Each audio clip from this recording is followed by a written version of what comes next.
It was a heavyweight fight in Madison Square Garden, as Michigan State and Kansas Staten went toe-to-toe for 2.5 hours at the world's most famous arena. In a back-and-forth war that featured 14 ties and 16 lead changes, the Spartans fell short when Tyson Walker was stripped on MSU's final possession, trailing by 3. Kansas State's Marquis Noel, who finished with 20 points and an incredible NCAA tournament record 19 assists for the Wildcats, stripped Walker on the final play. Noel scored once more as time expired, and Michigan State's season ended with a 98-93 overtime loss. Here are 5 takeaways from an incredible game in New York City. 1. Walker vs. Noel. Walker and Noel, the two New York kids, went head-to-head on both ends of the floor throughout the night at Madison Square Garden. Both got off to slower than expected starts in the scoring department, with each guy limited to just 5 first-half points, but that's a credit to the defense that both guards play. While Noel didn't score much early, he still orchestrated K-State's offense to perfection with 10 assists in the opening 20 minutes. Walker knocked down the first 3-point look he got, but he settled for too many mid-range jumpers in the first half, going 2 of 6 from the floor. A turning point came midway through the second half, when Noel appeared to suffer an ankle injury at the 13:52 mark while KSU held a 50-46 lead. Michigan State immediately responded with a 9-2 run with Noel out of the game, and it was a battle from there. Following Noel's injury, Walker got it going for MSU, knocking down 2 more triples and scoring 8 huge second-half points, none bigger than a tough, game-tying layup through contact in the closing seconds to send the game to overtime. Walker finished with 16 points, 5 assists and 3 rebounds, but he couldn't get that last shot off against Noel, a member of the Big 12's all-defensive team. 2. Joey Hauser keeps MSU afloat early. While Kansas State did a decent job keeping the Spartans away from the rim in transition, they forgot about a trailing Joey Hauser on some occasions. The graduate senior made them pay, knocking down a pair of early triples to get his night started. Hauser would end up leading MSU in scoring early with 12 first-half points to go with 3 rebounds. Hauser added 2 second-half triples as well.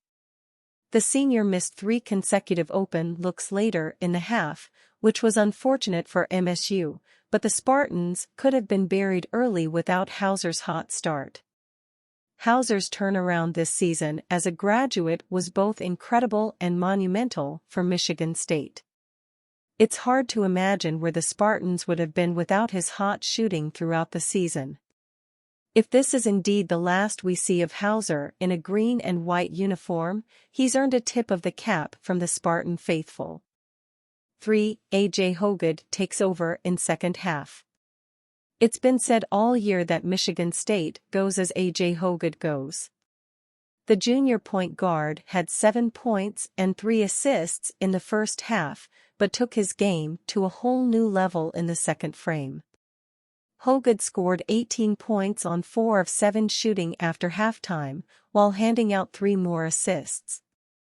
The junior had ice water in his veins at the foul stripe, converting 10 of 11 attempts on his way to a career-high 25 points. While it wasn't ultimately enough to lead Michigan State to victory, Hoggard proved his importance throughout the season, and he's poised for a big senior year in 2023-24. 4. Costly turnovers. Michigan State turned the ball over 5 times in the first half, and the later ones were costly. In a back-and-forth battle, the Spartans edged out to a 26-22 lead with 5:48 left in the half, but back-to-back giveaways from Hoggard and Malik Hall led to easy buckets for Kansas State. The Wildcats used that momentum to go on an 11-4 run and eventually take a 43-38 lead into the locker room. Turnovers are something that has plagued Izzo's program for years, and Michigan State's 13 in tonight's game may have determined the outcome. Kansas State scored 16 points off those MSU turnovers and turned the ball over only 5 times themselves. 5. No answer for Keontae Johnson. K-State senior Keontae Johnson came out and had a big first half for the Wildcats. Michigan State defended Johnson with both Hogan and Akins, but used his size and an effective fade-away jumper to shoot 6-4-8 from the floor on his way to 14 points in the first frame. Johnson didn't get as many touches in the second half, but he was still efficient with his opportunities.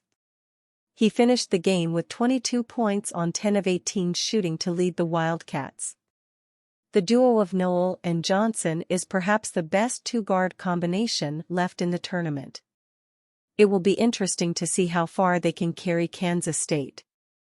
6. Defensive lapses hurt MSU.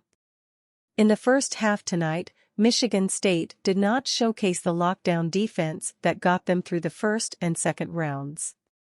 The Spartans allowed Kansas State to shoot a simmering 62% from the floor in the first frame, including 7 of 12 from three-point range.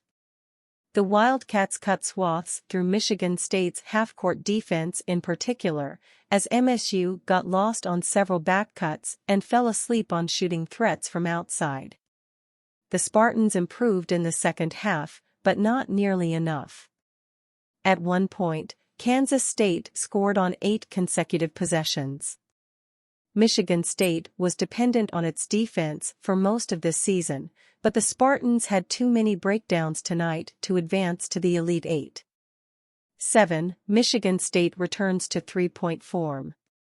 The Spartans shot the ball very poorly last weekend in Columbus, but with their defense suffering tonight, MSU responded with a three-point barrage. Michigan State shot a scorching hot 13-4-25 from deep. Hauser, Akins, and Walker each finished with 4 triples, while Hogan added another. With Noel and Johnson both having big nights for K-State, the Spartans had to respond by coming alive from outside. With Hauser likely out of the door, and a decision upcoming for Walker, much of the Spartans' three-point firepower may be gone next season. That will be an off-season storyline to watch.